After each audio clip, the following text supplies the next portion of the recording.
तो ये है सोनी का Xperia X10 मिनी। ये 2010 में इंडिया में लॉन्च हुआ था। आप इसकी साइज पे बिल्कुल ही मत जाना कि इस डिवाइस के अंदर जो स्पेसिफिकेशन दिए गए हैं आज की डेट के जो अंदर 10 के स्मार्टफोन है तो उसको भी टक्कर दे सकते हैं। हेलो दोस्तों, क्या हाल है? मेरा नाम हितेश और आप देख रहे हैं टेक एंड चिप चैनल। तो फ्रेंड्स, आज की वीडियो में मैं बात करने वाला हूँ इस डिवाइस के बारे में।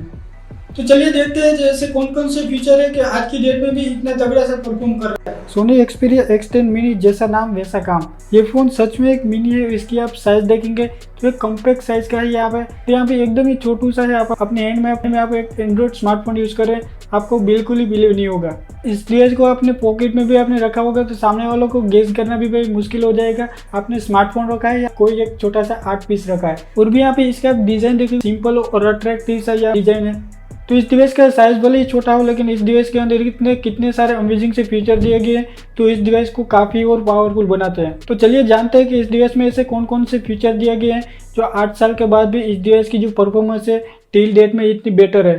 पोर्ट्स और बटन की बात करूँ इस डिवाइस की तो राइट हैंड साइड प्लेसमेंट में दिया गया है, पावर ऑन ऑफ की दी गई है। उसी के साथ जैसे आप नीचे देखेंगे तो एक मैन्युअली शटर बटन दिया गया है जिसे आप अपनी फोटोज वीडियोस भी क्लिक कर पाएंगे। ये भाई काफ़ी इंटरेस्टिंग से यहाँ पे की फीचर दिया गया है इस स्मार्टफोन में।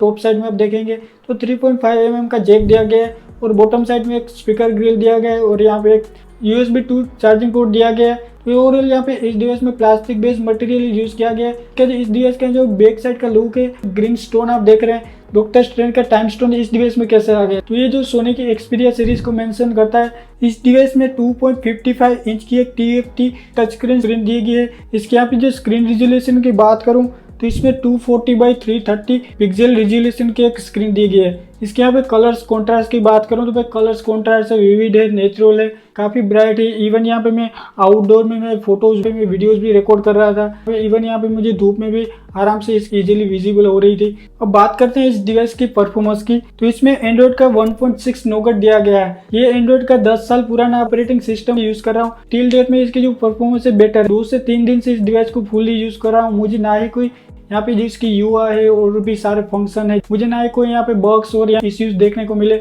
और यहाँ पे प्रोसेसर की बात करूँ तो इसमें स्नैपड्रैगन का S1 प्रोसेसर दिया गया है। प्रोसेसर का परफॉर्मेंस है डिसेंट है। इवन इस डिवाइस में जितने भी एप्स है, गेम्स है, यहाँ पे मैं तो इसमें जितने भी यहाँ पे रेट्रो गेम्स है, गेमिंग एक्सपीरियंस है वो भी काफी भाई सही था।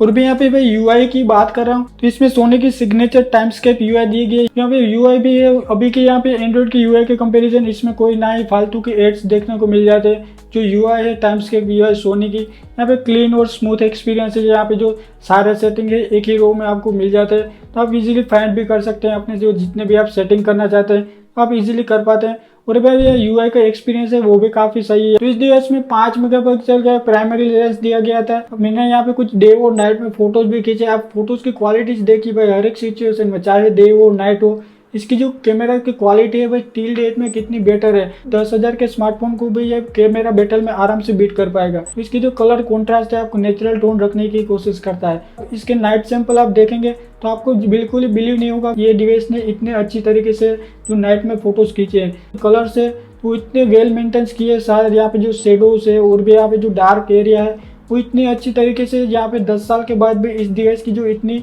अच्छी कैमरा परफॉर्मेंस देख के मुझे काफ़ी ज़्यादा इंप्रेस हुआ हूँ इसके कैमरे से। तो इसमें आपको 950 mAh की रिमूवेबल बैटरी मिल जाती है तो नॉर्मल यूजर्स के लिए 1 दिन तक आराम से चल पाती है। 128 MB की इसकी इंटरनल स्टोरेज दिया गया है और यहाँ पे इसके जो रैम है तो 600 MB की दी गई है। GB की बात नहीं कर रहा हूँ मैं, MB की बात कर रहा हूँ। तो भाई उस टाइम फाइल्स थी तो उतनी बिगेस्ट साइज की होती नहीं थी। जो जितने भी एप्लीकेशन होते हैं मैक्सिमम 1 से 10 MB के अंदर ही एप्स और गेम्स होते थे। हालांकि इस डिवाइस में यहाँ पे इनबिल्ट SD कार्ड का भी स्लॉट दिया गया है जिससे आप अपना जो स्टोरेज है उसको और भी एक्सपांड कर सकते हैं।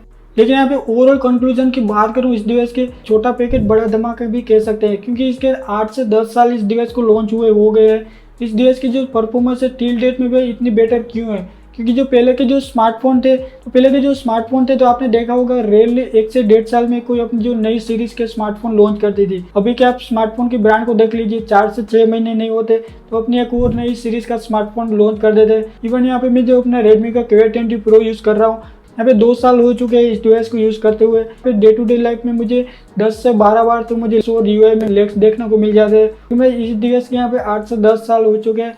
इसकी परफॉर्मेंस क्यों इतनी बेटर है पता है? क्योंकि जो पहले के जो स्मार्टफोन थे तो वो क्वालिटी पे बिलीव रखते थे ना कि क्वांटिटी पे। तो यही एक सिंपल सा रीज़न है कि जो ये डिवाइस है इतने यहाँ पे बेटर परफॉर्मेंस दे रहा है आज की डेट में। तो आपका क्या ओपिनियन है इस बारे में, आप मुझे नीचे कमेंट करके बताएं। डिवाइस को एक्सपीरियंस करके मुझे काफ़ी ज़्यादा एक्साइटेड लगा, क्योंकि इसके कितने सारे फीचर है, फंक्शन है, टिल डेट में भी इतने वेल परफॉर्म करा है, मुझे काफ़ी एक्साइटेड लगा। तो आप मुझे नीचे कमेंट करके बताना कि आपका सबसे पहला रेट्रो स्मार्टफोन किस ब्रांड का था। 2015 में मैंने सबसे पहले यहाँ पे सैमसंग का गैलेक्सी ग्रैंड नियो प्लस। बाकी आप अपने नीचे मुझे कमेंट करके बताना। तो फ्रेंड्स मैं मिलता हूँ बस ऐसी वाली वीडियो के साथ, तब तक के लिए टेक केयर, जय हिंद।